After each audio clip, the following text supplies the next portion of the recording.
دجال کے بارے میں بہت سارے حدیث ہیں، لیکن ایک حدیث میں ہمیں دجال کی ایگزیکٹ لوکیشن کے بارے میں بہت سارے ہنٹس دیے گئے ہیں، اور یہ حدیث ہم سب نے بار بار سنی ہوئی ہے کہ ایک دن بھری محفل میں رسول اللہ صلی اللہ علیہ وسلم کے پاس ایک عیسائی آیا اور اس نے اسلام قبول کر کے اپنا واقعہ سنایا کہ میں اور کچھ لوگ عرب سے مشرق کی طرف روانہ ہوئے، ہم ابھی راستے میں ہی تھے کہ اچانک سمندر کا موسم بدل گیا اور ہماری کشتی اپنے راستے سے بھٹک گئی۔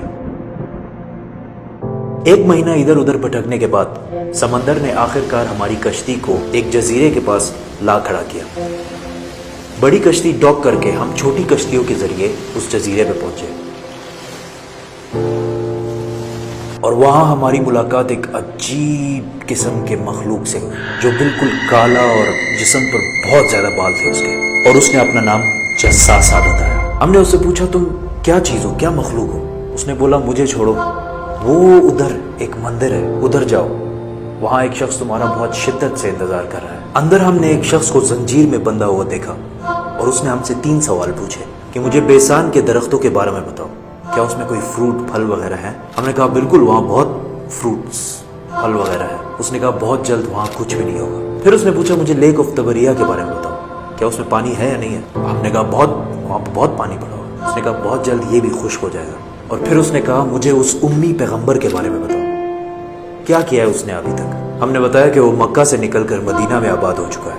اس نے کہا کیا واقعی وہ یثرب مدینہ آ چکا ہے؟ یہ کہتے ہی اس نے کہا کہ اب میں بتاتا ہوں کہ میں کون ہوں، میں ہوں دجال، اور بہت جلد میں اپنی قید سے آزاد ہو جاؤں گا اور تمام علاقوں میں جاؤں گا سوائے مدینہ یعنی یثرب کے۔ رسول اللہ صلی اللہ علیہ وسلم نے تمام لوگوں کو مخاطب کر کے کہا اے لوگو، یہ ہے یثرب مدینہ۔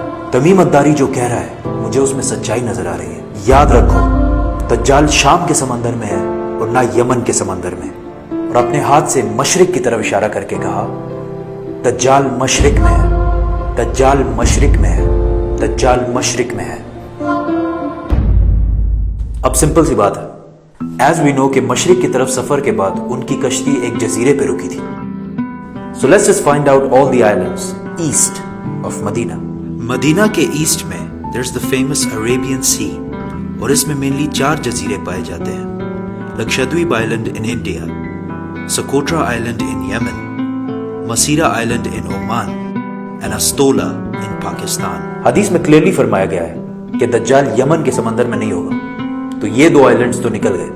رسول اللہ صلی اللہ علیہ وسلم نے مدینہ میں جو مشرق کی طرف اشارہ کیا تھا، اگر اس سے ہم ایک سیدھی لائن کھینچیں تو وہ بالکل استولا آئلینڈ کے اوپر سے گزرتی ہے۔ اور جب جساسہ نے ان کو اس جزیرے پہ ایک ٹیمپل مندر کی طرف بھیجا تھا، تو اس جزیرے پہ ایک مندر ٹیمپل کے کوئی ریمینز تو ہونے چاہیے۔ انڈیا کے اس آئلینڈ میں تو ایسا کچھ بھی نہیں ہے، لیکن پاکستان کے استولا آئلینڈ میں پتہ ہے کیا ہے؟ مندر۔ لیکن یہ تو 1450 سال پرانی کہانی ہے، مندر تو ابھی 40-50 سال پہلے بنا ہوگا۔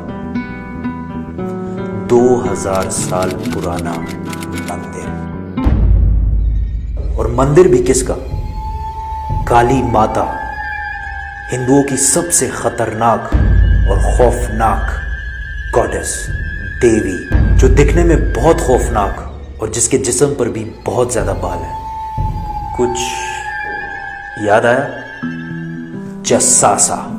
ان صحابیوں نے جس عجیب سے مخلوق کی بات کی تھی وہ بالکل ہندوؤں کے اس بھگوان سے ملتا جلتا ہے۔ لیکن اگر آج آپ استولا آئلینڈ جائے تو آپ کو دجال نہیں ملے گا۔ وہ آزاد ہوا ہے یا نہیں یہ تو نہیں پتا، لیکن یہ جو جساسہ ہے اس کو غور سے دیکھیں۔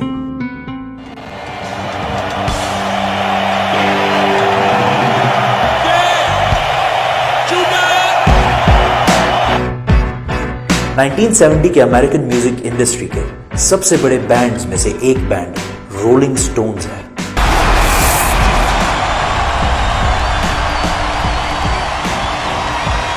جس نے اپنا یہ لوگو ہندو گاڈس کالی ماتا سے انسپائر ہو کے بنایا، اور یہ لوگو پچھلے صدی کے سب سے مشہور لوگوز میں سے ایک ہے، اور رولنگ سٹونز بینڈ کو one of the greatest of all time مانا جاتا ہے۔